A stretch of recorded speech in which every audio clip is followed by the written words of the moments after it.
So I started writing fan fiction at like 12. Same. Star Trek Voyager. Don't look for it. It's terrible. I hope it's not out there still. My first one was Outlaw Star, and it's god awful. Yeah. I was like, please don't like.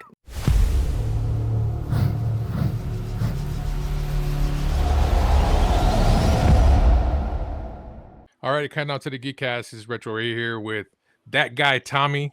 Yo, what's up, guys? Hall of Famer wrestling. Oh, that's still crazy to think about, by the way. Yeah. Of course, we're here. We're talking to another awesome comic writer creator. That's not all she's done. Her resume is long. She's worked for Saban. It's impressive. Impressive. She's written Spidey Gwen Smash, Dead Lucky, Resident Pink. I'm pretty sure she's got some other projects she's working on as well. But Melissa Flores has been giving us Power Rangers for a good while now. She's giving us Power Rangers Prime, which that's what we're going to be talking about. Just not wait no longer. Let's get Melissa in the room and talk Power Rangers. Absolutely. Yay! How's it going on, Melissa? Hi. I just put on my headphones because I didn't know if you guys could hear you echoing. So okay. Okay, awesome. So are you taking a little relaxed break right now? Are you actually still writing for the next couple of issues already? Or how far have you written into Power Rangers Prime? Oh God, no, we go. I think the issue 7 is due. Oh wow. Wow, that's crazy. We're going. Yeah. We've got quite a few issues already planned in terms of arcs and where we're going. You kind of have to with this kind of story. Okay. And then, and we obviously want to give as much time as possible for the artists to do their thing, because I got the easy part. I just have to write words on a page. They actually have to bring them to life. Yeah, and I mean, Michael you've done some job. Great work. I mean, Spider-Gwen Smash, loved Thank it. you. Balam was awesome. I got to interview him, talked about him drawing Spider-Gwen. Yeah, like, so do you get to like pick your artists that you work with, or you kind of are given a couple to pick from, or how does that work with you? It depends on the publisher. It's truly it depends on the creator as well. So like sometimes they'll have input, sometimes I won't. For Marvel, it's rare that they they'll ask if I have ideas, but usually they have an artist that they think will fit. I mean, the editors are great. Like they usually have a much better idea of what's out there, who's looking for work, who's available, who's a good fit for the book.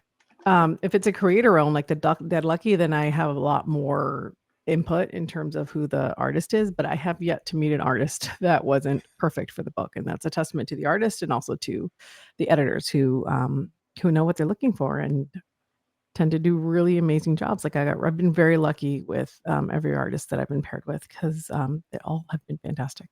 That's awesome. So working with and it was absolutely lovely for Smash. Like this was my first time working with him, and it was so dynamic and fun. And the book was so a little out there and a little crazy, and he really captured that beautifully. Yeah, no, he did, especially, Dazzler and then Hulk, a little bit of everything. If you guys haven't read it, pick it up. Melissa does great writing. Which is kind of crazy. Tommy had some questions on how you got into that. Tommy, you want to ask her? Yeah, I was just wondering, because I love to write. I've been writing ever since high school and everything. So what got you into writing? Like what was your start, or what inspired you to get started writing? So I started writing fan fiction at like 12. Same. Star Trek Voyager. Don't look for it. It's terrible. I hope it's not out there still. My first one was Outlaw Star, and it's god awful. Yeah. I was like, please don't like. But yeah, I was one of those crazy fangirls for a really, really long time. And I just was very lucky that I lived in Los Angeles. And I went to USC, and I was super intimidated by all those USC cinema kids that knew exactly what they were doing, and I had no idea. And when I graduated college, I started as a receptionist. Like everybody back in the day, that's what everybody did. You started as a receptionist and work your way up.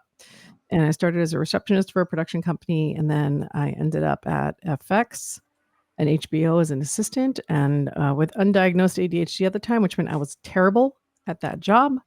But it was a nice crash course into how all that works. I really wanted to write in TV, but it was a different time. It was hard for me to get my foot in the door when it came for that. So I kind of just took a break from that. Went off to work for an assistant as an executive assistant for a finance guy at a company called Saban Capital Group. Oh, And there, I happened to be there for a few years when Haim Saban bought back Power Rangers from Disney mhm. and created Saban Brands. And at the time, I was kinda getting itchy, and I had talked to the general counsel there. And I was like, "Hey, I think I'm gonna try to get back into entertainment. I kinda miss it."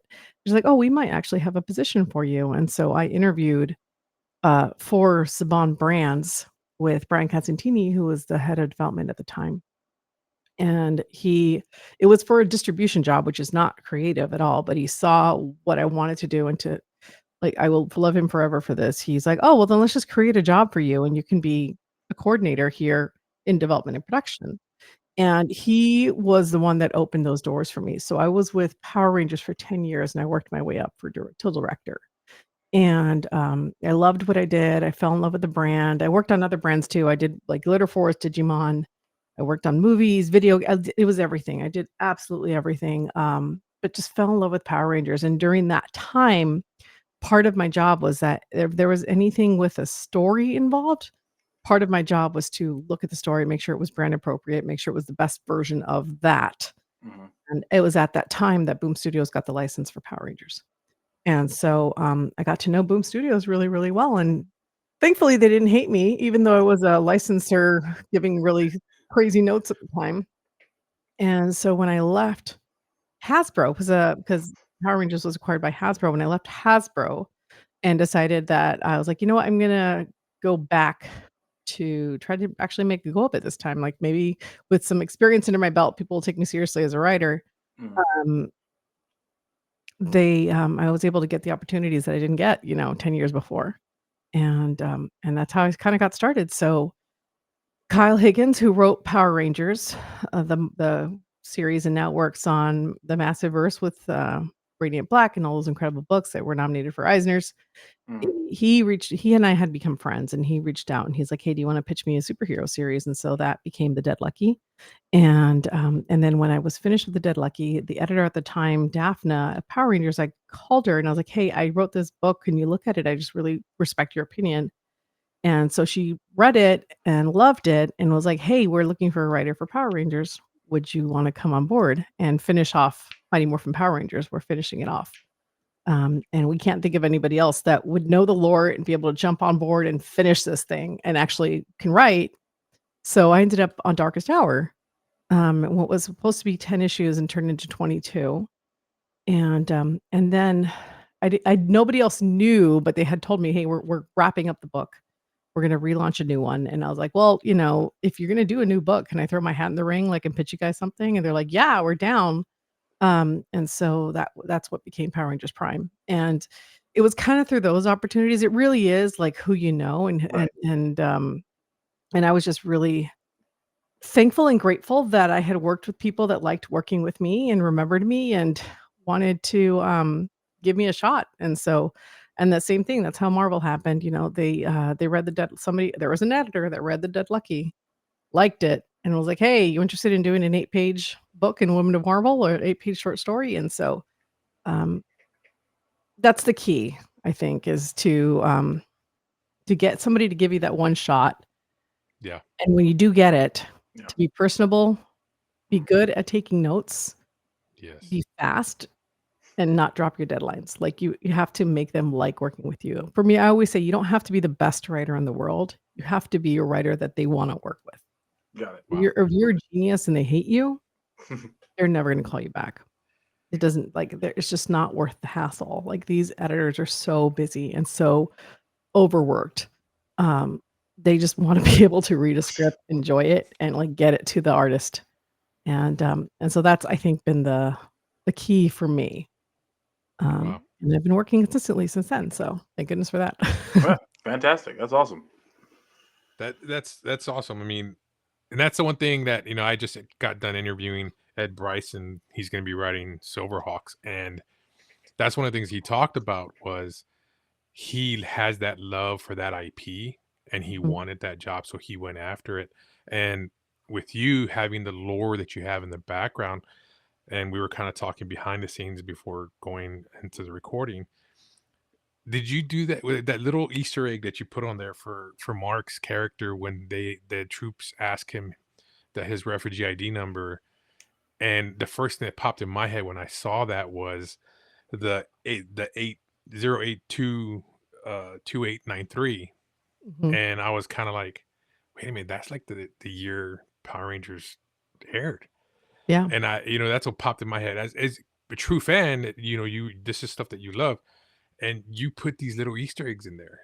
That's what makes it so cool for fans like us, is Yeah. that you take the love for this and you take the care and you're putting into it. No, I appreciate that. Thank you. Yeah, this was always meant to be a jumping on point for new fans, but I definitely wanted the older fans who stuck with it and really loved Power Rangers to also feel rewarded when they read the Wow. book. Yeah. So That's there's so little cool. moments like that. You're just like, wait, is that Ernie? Is he the Yeah. president? Like that sort of stuff. Wow. That is so awesome. And okay, so your love for, I mean, Power Rangers and stuff like that. And of course, spoiler guys, if you haven't read it, it's already over the internet. VR troopers are in this comic. Where did that come in? Like, where did you decide that you wanted to That go was that route? Bryce Carlson, who's the VP of Boom Studios. He's been with the book since the very beginning, and we have a really good relationship. But he was on the beginning He was on the beginning of all the calls, and he told me, he's like, "Hey, he was working since I was an executive. He was trying to get VR troopers in comics, Wow. That's and so cool. it was always really weird. Like the rights, I never quite understood them. I know we owned it, but I don't know like what deal was. Huh. Um, 'Cause I know we had them. We had that, we had Big Bad Beetleborgs, we had, like, Masked Rider, Oh, but, Hmm. but never anything was ever done with them, and so I didn't know what the reason was why we couldn't use them. I wasn't in legal or business affairs, so I could never understand it, but there was one of those things where he was trying and trying and trying for years, and this was like the finally where he was like, "Okay, we can do it." It was all him, really. It was all him. It was like, if anybody, he deserves the credit for VR Troopers because he was really excited. And he's like, "We got to put them in here. We got to put them in here." I'm like, "Okay, all right." And then it just became an wow. idea of how we're going to put them in the air and how much we were going to lean into it because I was a little resistant. I was excited about having them in the book, but I also was like, this is a Power Rangers book. This is not a VR Troopers book. So like we have to be careful about how we see them in what role they're going to play. So so you're going to see how they're weaved into the narrative. Like they're still the VR troopers we know, but because this is a brand new world with a brand new backstory, like their world has been a little twisted too. So their origins are a little twisted. It's not the VR troopers that you see in like the 80s. They come from virtual reality. They have like a similar origin story, um, but their world has adjusted the same way everybody else's has. So me and Tommy were discussing in the back before Yeah. you joined us. So I see it as an ultimate universe to a certain extent, from when I was reading it, and then the characters that were introduced, and Tommy kind of mentioned that too. And the Ultimate Universe is great for Marvel. It is doing great, especially currently. They ended it a while back, and they're bringing it back again. Yeah. Sales are great on that as well. Ultimate Universe gives you a whole new playground to play with, and it's not going to affect the original stuff because this is a whole new world, and it gives you a Yeah. bigger playground to create.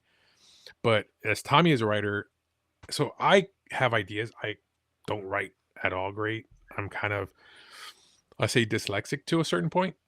So when it Mhm. comes to putting stuff on paper, I'm not that great. But my ideas are there. But Yeah. Tommy had some questions about like that, about like the VR Troopers, because they got canceled too soon.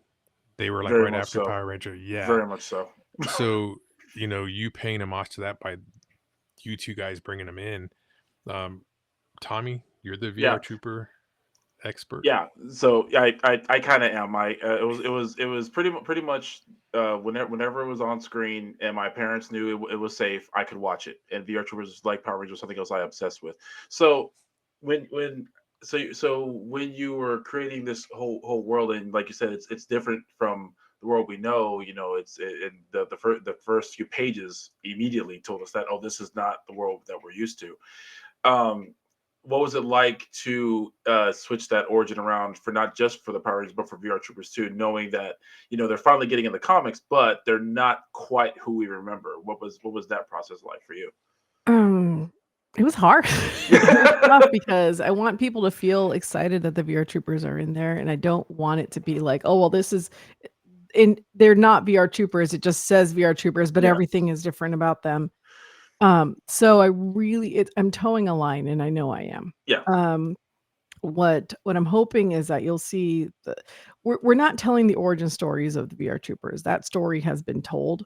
We're telling, how they would exist in this world, but hopefully the characters are still there. Like Ryan Steele, even though he's a little cocky in this world, like is still Ryan Steele, like that yeah. do-gooder kind of guy. He just is in incredibly difficult circumstances here, and he's in a relationship with Valentina, which was also going to affect how he sees things and does things. And same thing with Caitlin and JB. Like they're still at the heart those like true heroic Mhm. people. They just are living in a world where they're essentially owned by Altarians in certain sense.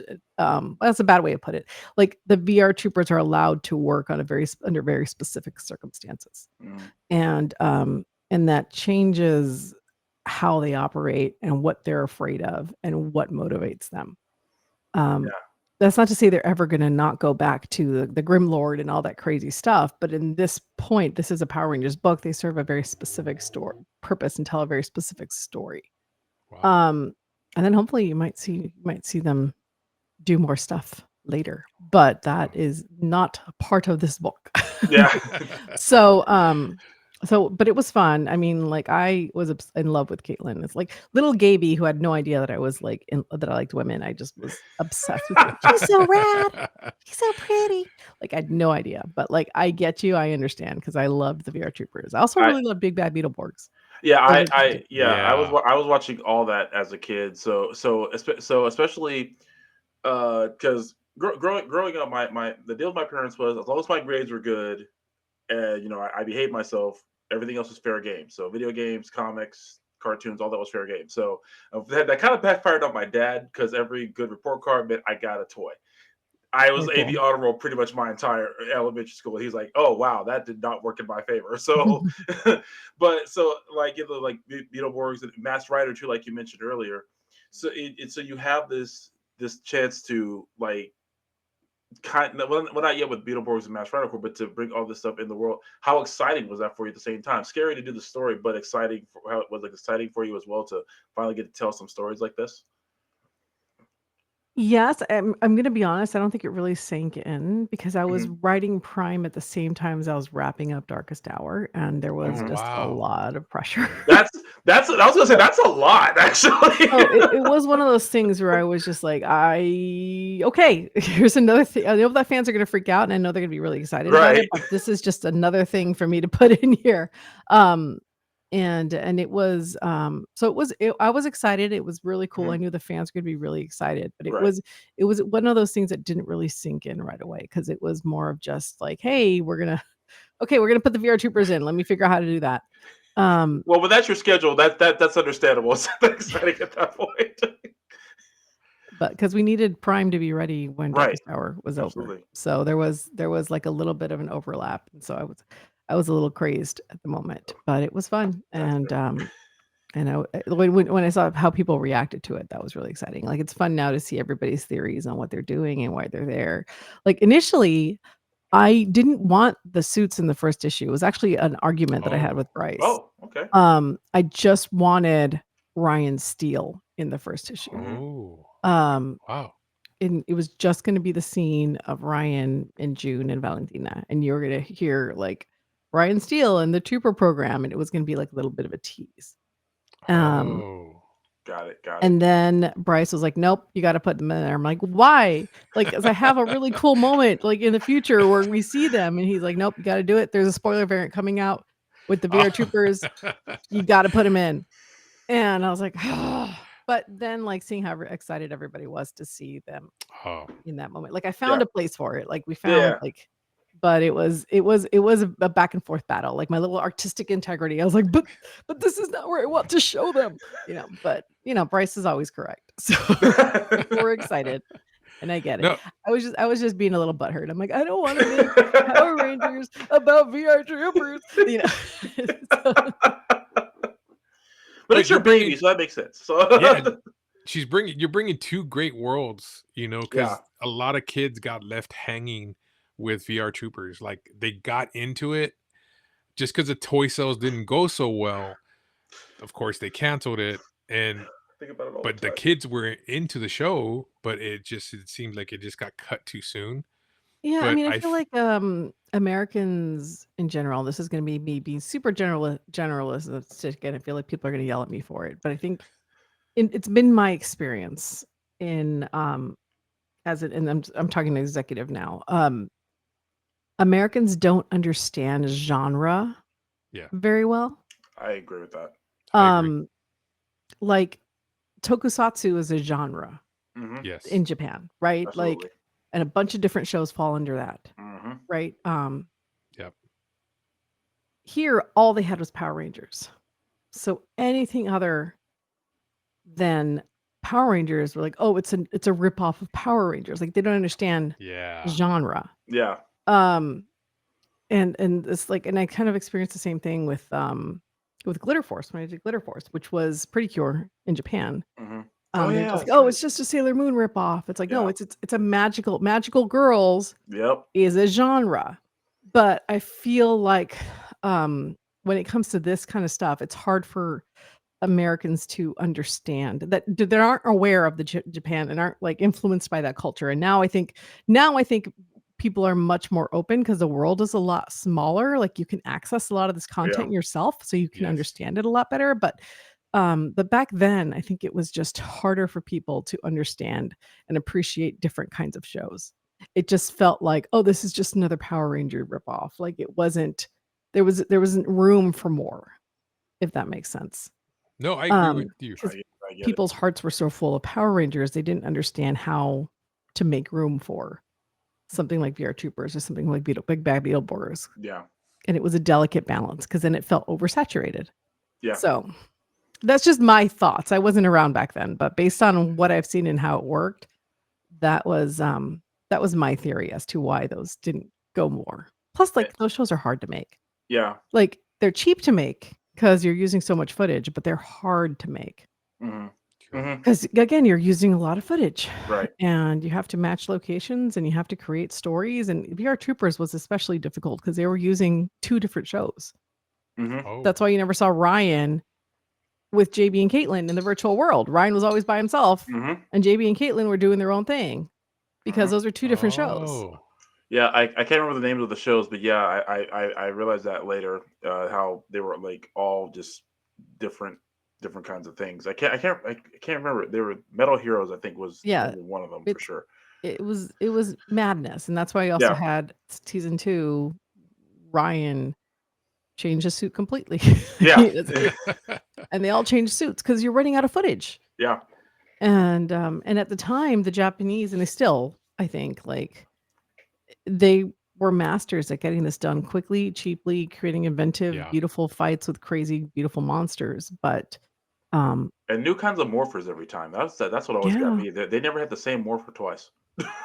those people are, I mean, the Japanese executives and the creatives over there, like they are masters at what they do. Oh yeah. They're Oh, absolutely yeah. insane. I've been in like the Toei warehouse, and I've got to see all those beautiful No way. costumes up close. Man, that is like They're like a incredible. dream of mine. Oh man. But yeah, but it was interesting, and it's nice to see them getting another life, and I'm glad people are excited. It is one of those things where I'm just like, let's just be happy for VR Troopers. I have no idea about the other guys. It's one step at a time. Yeah, one step at a time, guys. Like, because I get people being like, "When's Beetleborgs?" I'm like, Yeah. "We just got VR Troopers in, guys. You don't know how long it took us to do that." No, but you know what? That's pre-internet, mind you, because by that time, internet was just barely coming out when Power Rangers was, towards its end. So, of course, we didn't have the full access to what we have currently, where Yeah. I think that's why anime is doing so well currently, and conventions and everything like that, because a lot of the people can access the anime books, the old Super Sentai videos, the Yeah. original Power Ranger stuff, Mask Rider, so it's even though it's old footage, old videos, everything like that, now they have the access to catch up. And now I think that's why it's doing so well currently, because they have access to that stuff and go back to it and watch it from the beginning. And they're Yeah. really enjoying it now. Yeah. It's nice to have people discover stuff. Yeah, definitely. And then I have another question real quick. So pre-spoilers, I know you can't answer this. It's just me, as I read books, I analyze them. I don't know why I do this. So Valentine, when she's with Ryan Steele, and I don't know, it's just because me used to the way that Power Rangers TV shows were. She had red bandana. I mean, sorry, a yellow bandana, yellow wristband. Uh I'm just kind of like foreshadowing. Is that possibly going to be a Yellow Ranger? Don't answer. You don't have to answer. I know you can't. I It's would spoiler. say Michael was very intentional with everything you see on the page Okay. is on Wow. Michael, and he is incredible. He's Chinese. He doesn't speak English, Oh, wow. and the scripts have to be translated. He has That's a Oh, translator crazy. that translates the scripts for him, and then he draws the book. Wow. And he's oh, fantastic, but he That's loves crazy. Power Rangers, and everything he does is so intentional. That's I didn't even notice a headband until, like, later. I was like, "Oh, wow." oh. So I would say he's very intentional in how he does things, and I am taking of the approach is before you can have a Power Rangers team, you have to meet them as they were, so you Yes. understand who they are after they change. Oh yeah. Yeah. Yeah. So you meet a lot of people, and some of those people do end up becoming Power Rangers. Wow. Okay. That is so freaking cool. That is awesome. Love it. That's kind of stuff like, and that's, as a fan, that's what we look for. We look for those little things in the pictures. We take in the whole thing as we read it. And funny thing is, I don't know if you remember, you did a Twitter contest a year ago or so Mhm. about your Power Ranger fan. Oh, And you got that? Oh, that made me yes. happy. That's And I answered the amazing. question. Yeah, that's how Yeah. small Yeah. He world it bragged is. about it to me. No I'm kidding. That's really cool. I'm so glad. Yeah, I remember we got those, and I, like, snagged, like, extra ones, and I'm like, "I'm gonna do a giveaway on Twitter." It was cute. It ended up really nice. I'm glad you got one. That's really cool. Yeah, and that's why I was like, you know what, I got to get her back on, and because Oh, appreciate it. we interviewed you at on Legacy, which was a partner with us, and at Power Ranger Wise, and we got to talk with you about at that time Darkest Hour, but Mhm. this time with Prime, you know, and the love you had for Samurai and stuff like that. So I was kind of like, you know what, I got to get her back on and talk about what she has in store, what fans have to look forward to, and stuff For like sure. that. Tommy, I what other appreciate you questions guys. do you have for Melissa? Yeah, because and actually you kind of led into it, like with Darkest Hour, with Prime, and all this. You have like this, real deep connection to Power Rangers now, especially with all the stuff you've done over the years. How does that feel for you, knowing that you're still connected to it in such a deep way, and that like us, you have fans who are like saying, yeah, you are definitely one of the core pieces of the franchise now. How does that feel for you, knowing that you've achieved that? I mean, I'm just thankful. Like, I thought I was done with Power Rangers. Like, when I left Hasbro, I thought I was done. Like, I literally got a tattoo to memorialize me being Oh, done with wow. Power Rangers because it had consumed so much of my life. Like, Yeah. it was a shattered grid lightning bolt. Okay. Oh, Okay. Yeah. wow. Um, Nice. Nice. and I was ready to let it go. And Mhm. then 2 months later, I got a call being like, "Hey, do you want to write Power Rangers?" So I'm honestly just thankful to be here. And I think right now this is a delicate situation because I know Power Rangers is not over. It's never over. But I No. know this is like the first time in a long time that there's not a show coming that people know about. Yeah. Yeah. And also the Heritage Auction is, like, auctioning off all these, like, Oh, man. incredible pieces of Power Ranger Yeah. history that I know, like, Mm. hurts the fans, but I also understand why Hasbro did that. Like, so, for me, I'm humbled and grateful to still be here and still be able to give the fans something original, something new. something that's not just Mighty Morphin, but something that feels like a new iteration, like a new season of Power Rangers for them. That isn't just, telling stories from Mighty Morphin Power Rangers. I think for me, I loved Darkest Hour and Recharged, and being able to finish off Mighty Morphin Power Rangers. However, controversially, I know some people didn't like it, but Can't They please get that everyone. no matter what. Yeah. yeah, but I mean, I was never going to tell the story differently. So I understand that. I knew that some people weren't going to be happy with it because they wanted.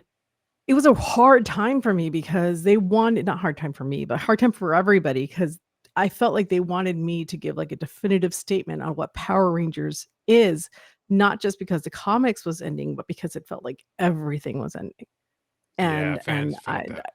Yeah. I just like, there's no way I could have, like, what could I have done? I Yeah. don't think, like, what could I have said? Like, Power Rangers wasn't over for me. I was writing Prime. So, it was hard for me to, like, I was never gonna write the story differently because in my opinion, Power Rangers is never over. Yeah, I And agree that's with one you. of the things I loved about Power Rangers, is that even if a season finished, the story always continued.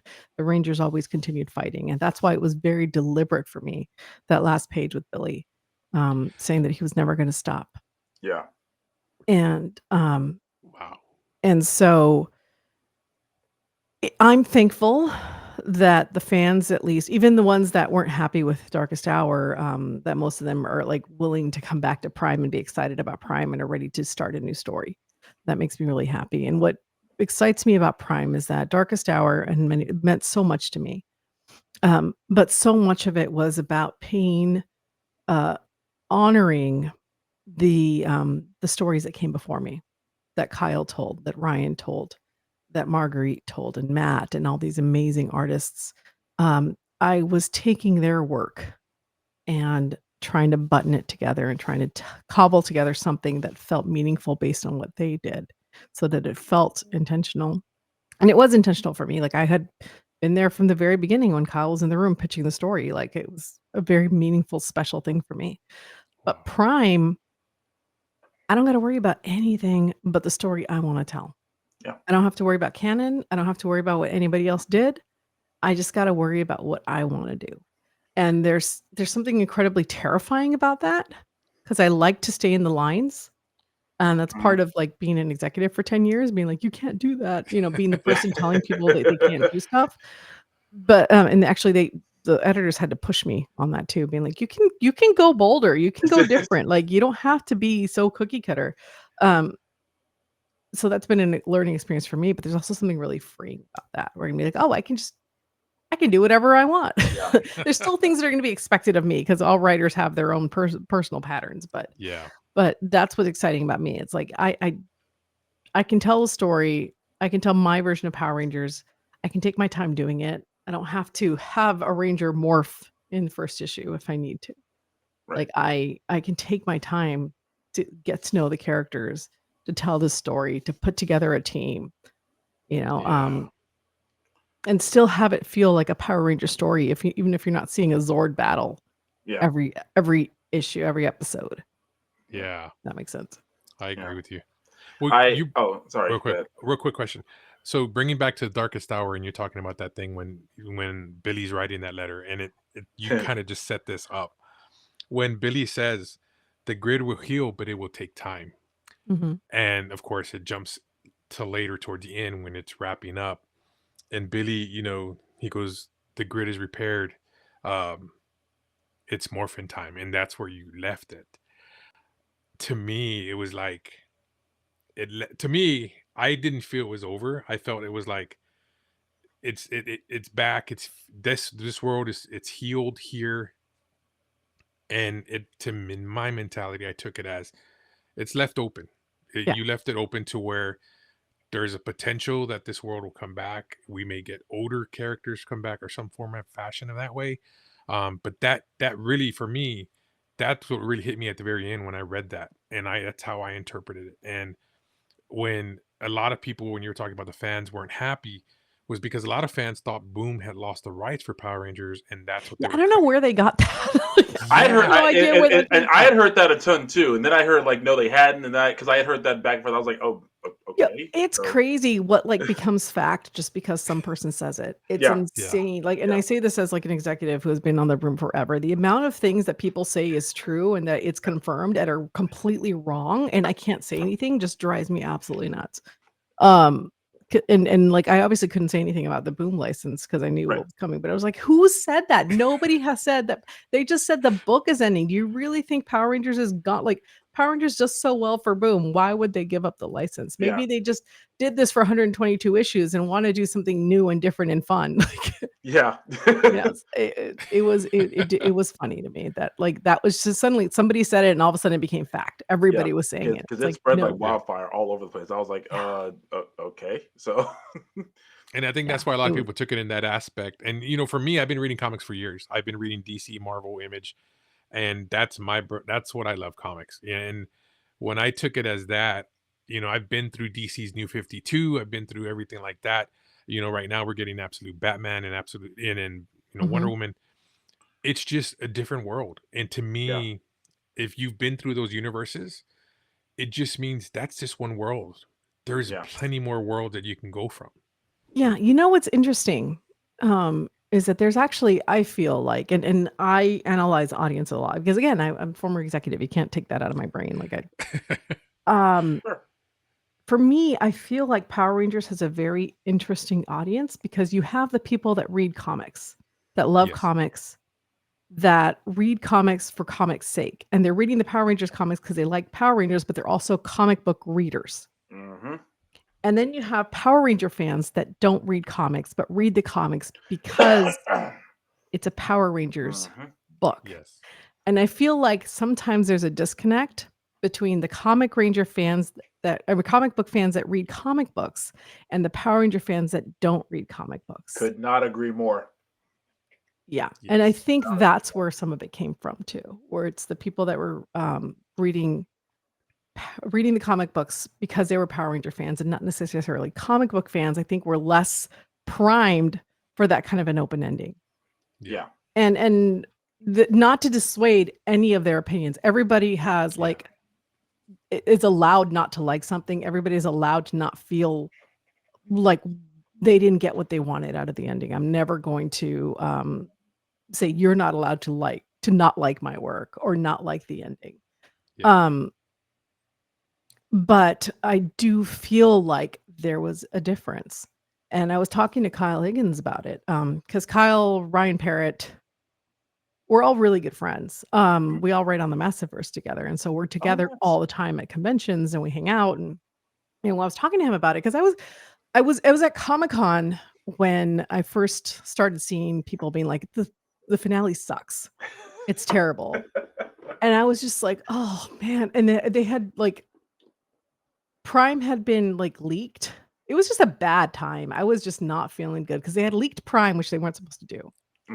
And they and there was no other information. It was just the picture. And then like I was reading people saying that they had read the book and hated it. Darkest Hour. And and it was like the last couple days of Comic-Con. And I was just like, oh man, like today sucks. Like it just felt terrible because I'd worked 2 years on this run. And I remember talking to Bryce and Allison at the very beginning. And we were talking about this kind of an ending. And I'm like, the last thing I want to be known for is that girl that fucked up Power Rangers. And I just felt like it was like coming. Like I had manifested this for myself. And I remember Kyle and I talking about it, and he was just like, I think what they wanted was your definitive statement on what Power Rangers is. And you can't give that yet because you're not done with Power Rangers. And I think that's the disconnect. Yes. And I think he was right. I love Darkest Hour. I love the ending. Like I said, I did don't too. think I could have done it differently. Yeah. That doesn't mean that people don't have every right to want something different. If that makes sense. I'm never going to take away your opinion and what you think we're all entitled to love or not. So like it's freaking that Star Wars movie that Oh, People think is the which, best thing ever or think it's the which worst. one? I mean, No. Oh God, why can't I remember it? Because I was so mad when I watched it. It's the second one. is it Empire Strikes Back. the Last No, Jedi? not the new ones. The What's the Last new one? Jedi. Oh, No. It's the new one by from the director where they're like basically it's a chase movie. Oh no, that's the Last Jedi because it was the Force The Last Awakens. Jedi. Thank you. Yeah, Yeah, Last Jedi and Force. I hated The Christ. Last Jedi, but I had friends that were like, "This is the most like genius piece of cinema that has ever existed." And you know what? You're within your right to believe that. yep. I thought it wouldn't was have ass. gone that But, far. I like, just didn't hate it. I don't know. There's just for me, I'm like, and again, I get it. I'm a fan Yeah. person, like, and I Yeah. get why people loved that stuff. But I, as somebody that does not like the like the insane male protagonist and the woman that tries to save him, I'm like, he's a psycho. Like, why are we doing this? Like, why is the freaking Finn walking around spewing water and like being regulated to like some casino island? Like, Finn was supposed to be a freaking Jedi. It was like, it was Yeah. teased in Force Awakens. Like, what the? So I like had my own opinions, right? And it doesn't mean people Yeah. are wrong or people are right, but I Yeah. had such an emotional Yeah. reaction to The Last Jedi. I was That's so fair. mad. So so, fair. so I get it, is what I'm trying to say. Like, Yes. people have, like, I have a fan who's very lovely, obsessed with Adam and Rocky, and that's all he cares about. He doesn't care about like, and Kimberly, and he's so supportive and so sweet, but like you can tell like nothing else matters but Adam and Rocky. And you know what? More power to him. Like, I specifically put a moment in there just for him because that's what he loved. Wow. And he was like giving me that feedback. That's So I awesome. get it and I understand. And I don't hold anybody else, but like people can have their emotions, especially something like Power Rangers. When something like this is happening, like it wasn't just the Power Ranger comics that were ending, it was the Heritage Auction and it was the movies and Yeah. it was Yeah. so I get it where it was coming from. I just had a really bad day. Yeah, that's So Yeah. No, but we're allowed to have bad days. So, true. but and, Yeah. and that's one thing, you as a writer, and I give you props because it takes a lot to put your work out there and then having that criticism. Like Yeah. I'm normally behind the scenes, and me getting to sit here in front of the camera now and being able to talk to you guys like this, it takes a lot for me to do that. I Oh, like being behind the scenes, but I love comics so much that to me, okay, as a kid growing up, I had trouble reading. So I couldn't read my books in school, yeah. but I found my way of reading to help me read was comics. It didn't scare me away from it, and it helped me build my what do you call it, to reading. But to me, and I see it, the younger generations need to have comics as well. So like my nephew, introduced him to Blue Beetle once he was old enough to read, Mhm. and we're Hispanic, so that was the first Hispanic DC character that we had, and he fell in love with them, and Yeah. especially with the movie coming out and everything like that. So I feel we all have something that we gravitate towards, and which helps us Absolutely. cope with our situation, like people who stutter and stuff like that, and ADHD. It's one of those things we have to find our coping mechanism to help us calm down or to adjust. And with you're like you said, the mentality you have in your mind, you already know how to run with it, and that's the best part about this part of it. Yeah. Well, and that representation is important For sure. because there are so few minorities still in the arts. Yes. And I know when I was a kid, I was like, I've got a lot of otherness to me. I'm female, I'm gay, I'm Latina.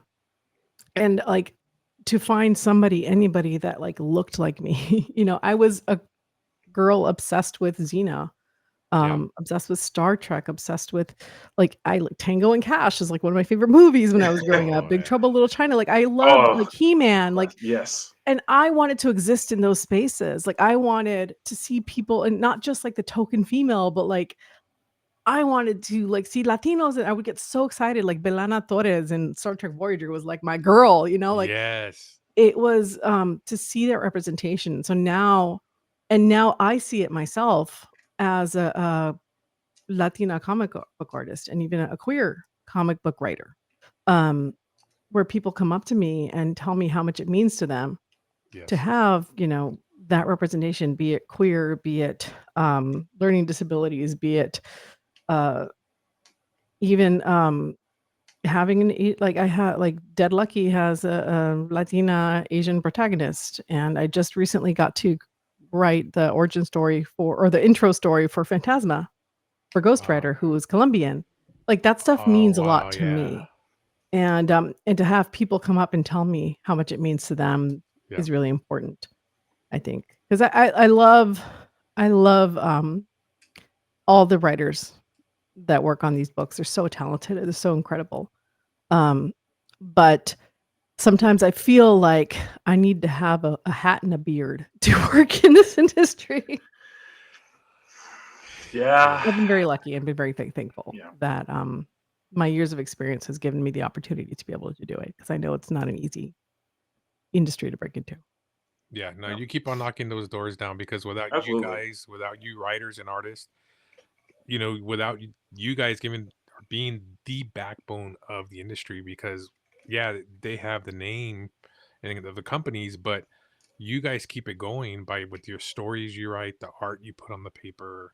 I mean, it's everybody. It's you guys too, doing podcasts, talking about the work. People buying floppies and not waiting for trades. Yeah. I mean, managing. We don't have an infinite amount of money Yeah. in this economy, so every book that's sold counts. Yeah. And it's a very personal choice with what to put on your pull list and what to wait for trade, because otherwise you're spending hundreds of dollars a month if you really love the craft. So it's everybody. Like Yeah. the comics wouldn't exist without the readers that buy them. And this is True. a really specific hobby, because you actually have to go to a comic book shop Yep. Yeah. and pick up these True. books. It's not like you can walk to a Barnes & Noble and get one every week. Yeah. It's such a different experience, and it's a very purposeful. You have to have intent. You have to be like, this is the book I want to read. Because once in a while you might pick up a book because it has a cool variant cover, but when you go to a comic book store, more of the time you know what you want to get. Yeah. So That's true. it's everybody. It's you guys too, like doing these kind of podcasts and giving the platform to the creators to speak. So I appreciate you guys for that. Oh, thank you for coming on. Thanks for joining us. Without you guys, I felt like we didn't really talk about Prime.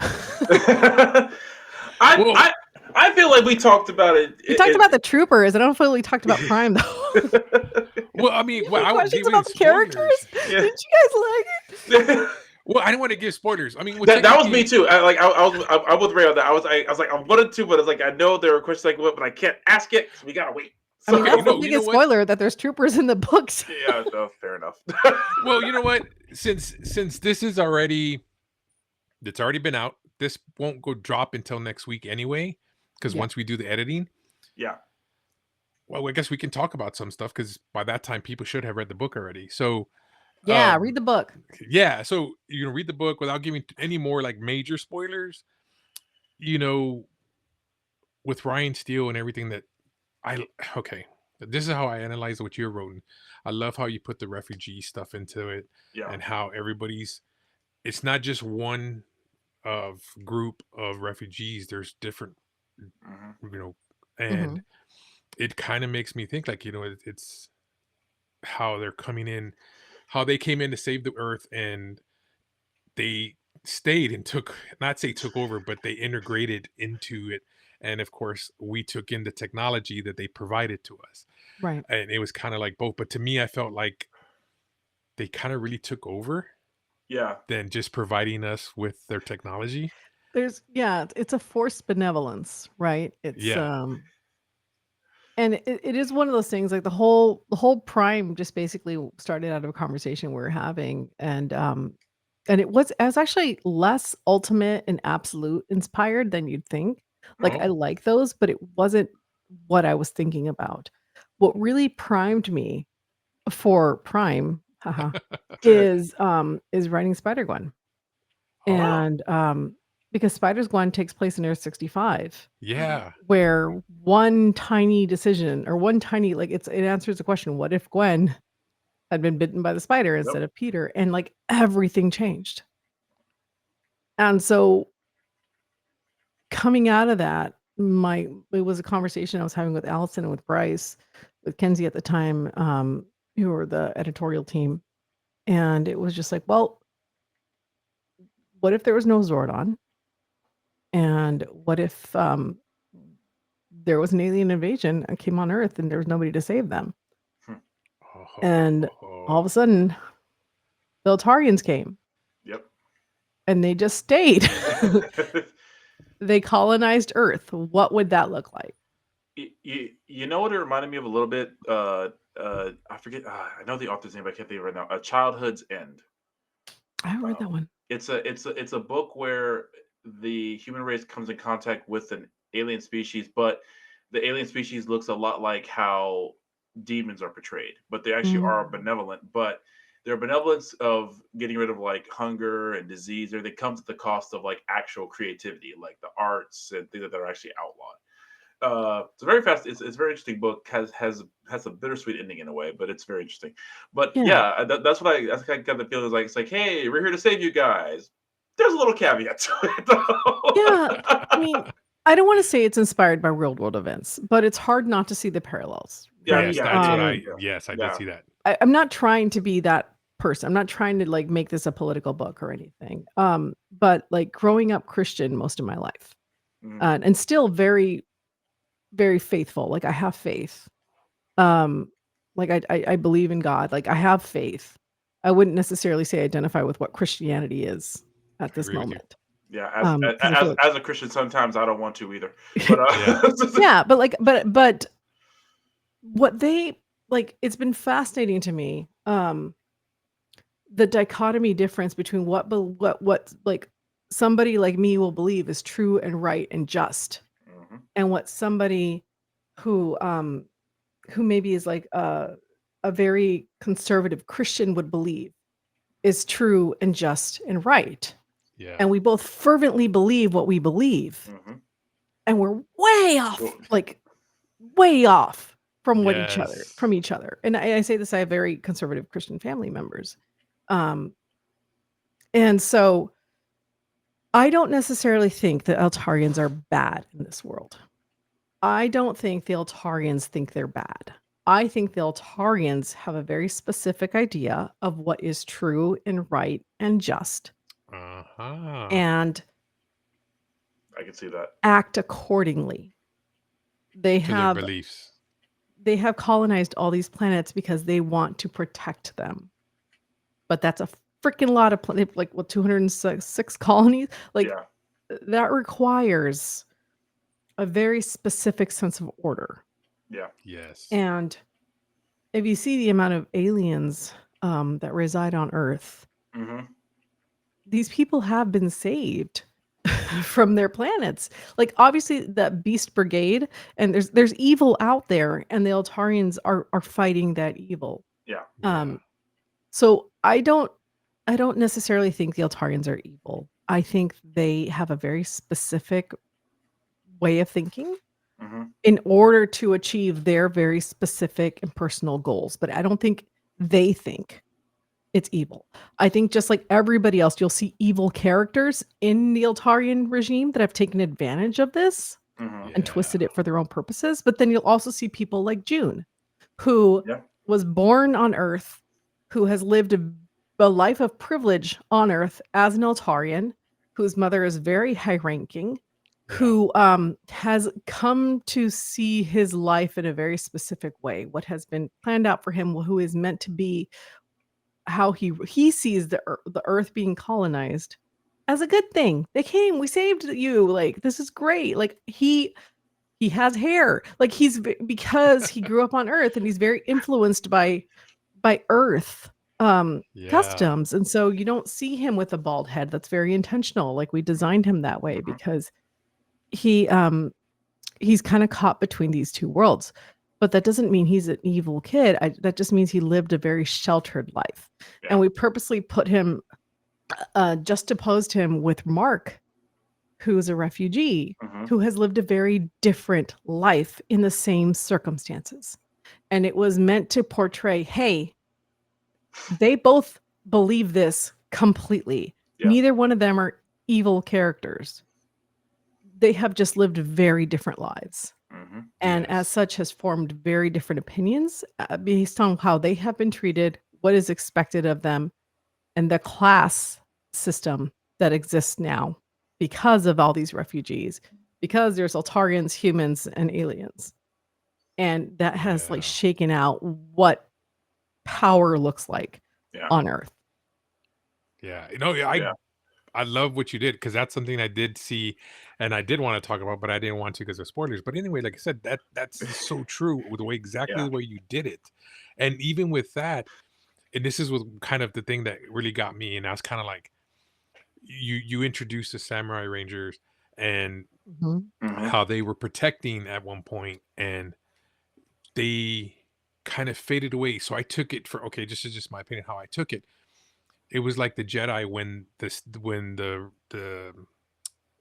when they hunt the Jedi down and Mhm. the remaining Jedi that survived went into hiding because they knew they were being hunted down. Yeah. And this is how I took it. Like the remaining Rangers that were on Earth are in hiding. There's some out there. There's more to me that be, and this is, I may be wrong, but it's saying that there's other people out there, but they're in hiding. And because they talk to them as if they're like, kind of like the Yorana. It's like, they talk about it, but there's no, they haven't really seen one. Yeah, I mean, the Altarians like to be the people that grant the power Yeah. because they have to have a very specific control. And Rangers, in essence, are wild cards. The Yeah. power doesn't come from the Altarians; it comes Yeah. from Yeah. Orphan Grid. And having a bunch of vigilante Rangers that are around on Earth that they cannot control and cannot get to fall in line because that essentially is not what a Ranger Yeah. is not ideal when you're trying to colonize a planet. Nope. And the reason why we picked Samurai Rangers was one, I freaking love Lauren, but two, like they were one of the most ancient Power Rangers that have ever existed on Earth, and they existed completely independently from Zordon. Wow. Yeah. That, And that's yeah. one thing I did love So about that. That's awesome. so like they were even in the show, they existed in the feudal times. Like they Yeah. existed a long, long time ago. And so I like the idea of like there are rangers running around Earth, but they have essentially either been driven underground or wiped out. And like Lauren is the last of the samurai rangers that has either not been caught or not been driven completely underground. So it's a good place for her to jump in the story. Her and Rita are kind of like our disruptors to the status quo. And that Rita part was what got me when I saw Yes. that. I think I legitimately I think I said, oh, I need issue 2. because I don't know what it is. No matter how many times I see any version of that damn space dumpster, I just get hype all over again. I'm just like, yes, yes, it's happening. And Yeah. I probably seen like what 100 different variations of that scene, and I don't care each time. I'm like, let's run it back and do it all over again. I'm in. Let's do it. So And there's one Yeah. other thing I was going to ask you, Melissa. So at the very end, since I didn't think we were going to talk about this, but when Rita comes out of the canister, Mhm. if you in the Death Ranger, if you look at the lines on his costume and you look at Rita's white now, but you look at her little those lines look like the Death Ranger's costume lines as well. And I was kind of like, it's kind of like the two colors. The Death Ranger was death that bought death, and the way his costume was, and it kind of reminded me of the Gandalf, the white. Mm. That's how I kind of interpreted it, but I didn't know what was behind that.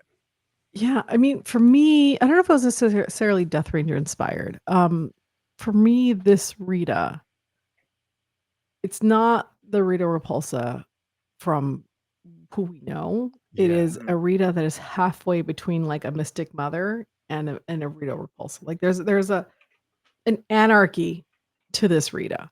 oh, I love it. I love it. yeah. Yeah, she has like she gives zero fucks. Like she has been trapped in a dumpster and now she's in a world where there's a lot of order and she does not want the order. Oh, And wow. and she has her own objectives. I don't want to say if they're good or evil. I don't think Rita is necessarily good. I don't know if Rita is essentially evil either. I think this is a Rita, like I said, that's halfway between like a Mystic Mother kind of chaos and a Rita like Mistress Vile kind of chaos. Wow. And so she is a disruptor in an incredible way in that she represents chaos and selfishness. Oh.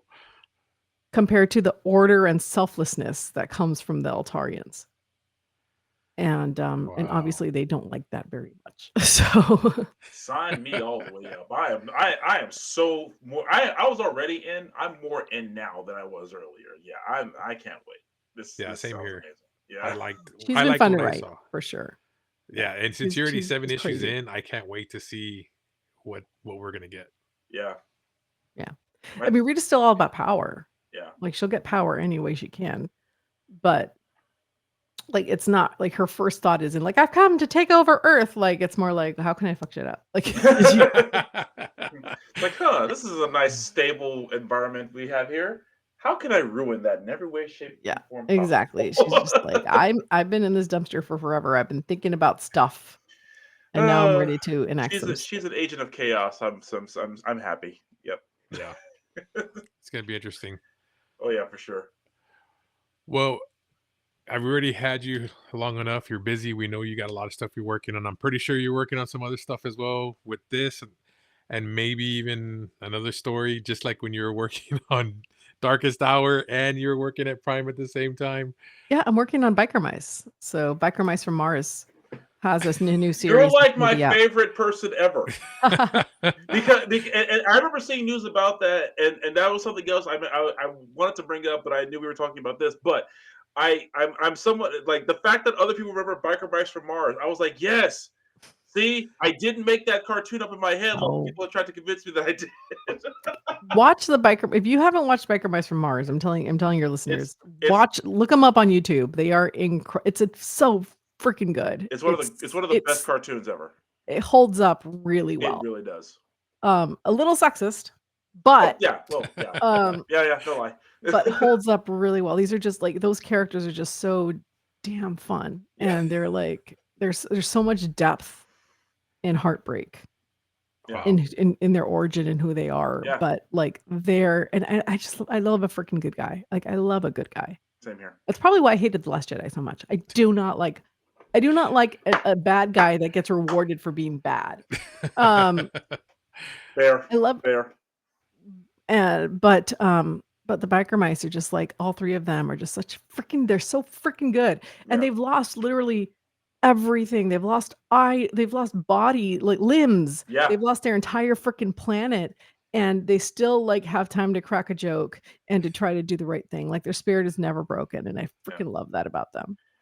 So nice. That's also probably why I like Power Rangers. That's a 3-issue run, right? It was a mini series. Yeah. Okay. But we're doing a full series. Oh, nice. That picks up where we left off, and that's next year. So we're in the middle of working on that now. So happy right now. Sweet. Well, maybe people really like that miniseries, thank God. Yeah. Yeah. Well, I guess we'll have to bring you on to talk about that because that's, mind you, this was this, and you're doing all these things, so we can't talk about everything because we're already hitting an hour. Yeah. And it didn't even seem like it was an hour of talking, but Melissa, thank you again for taking the time to come talk to me and Tommy and talk about Power Rangers and thank you so great much. work you've done. And where can people find you? You can find me. I don't know how much longer I'll be on X. I'm not gonna lie. Blue Skies. That's where we were going. Yeah. So you can find me on Blue Sky. I don't actually know what my name is on Blue Sky. I think it's the same. I think it's Misty Flores, but it's Melissa Flores. You can find me, I'm sure. And then I'm also on Instagram. And for now, Twitter.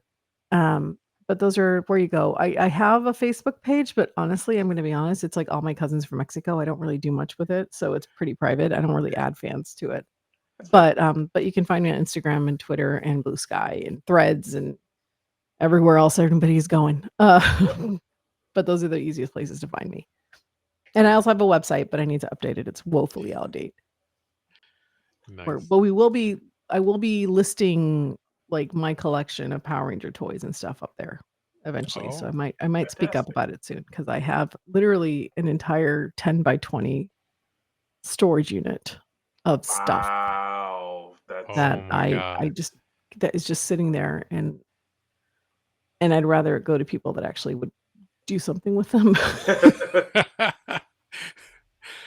Hey, I've got some keep us cool stuff. informed. It's just We'll stuck in there. share all Yeah, that once you're please ready. do. We'll share it out that you're gonna be selling some Power Ranger collectibles. That's gonna be awesome. Tommy, do you have anything you want to ask before we go? No, just thanks so much for joining us.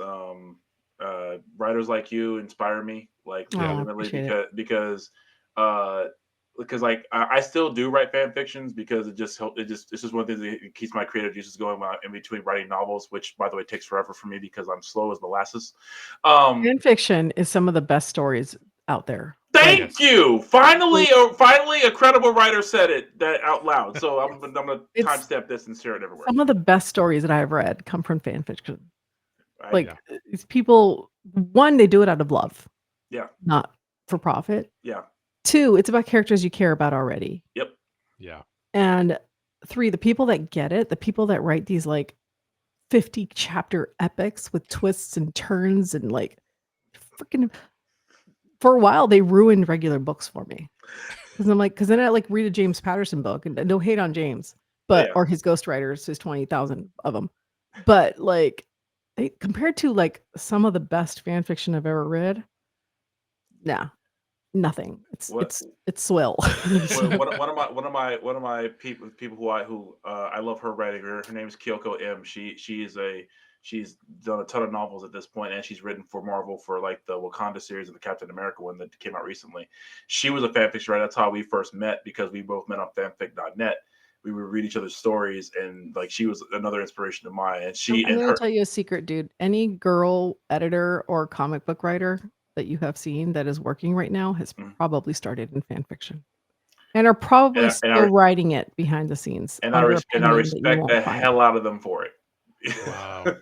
Just so you know. That's and that's awesome to me. Yeah. They got to keep it up. Yes, please. So yeah, Well, thank you thanks so again. much. Thanks Of again, course, guys. guys. Nice to see you again. Yes, Listen. thank you again for everything. Mhm. And we'll catch you again.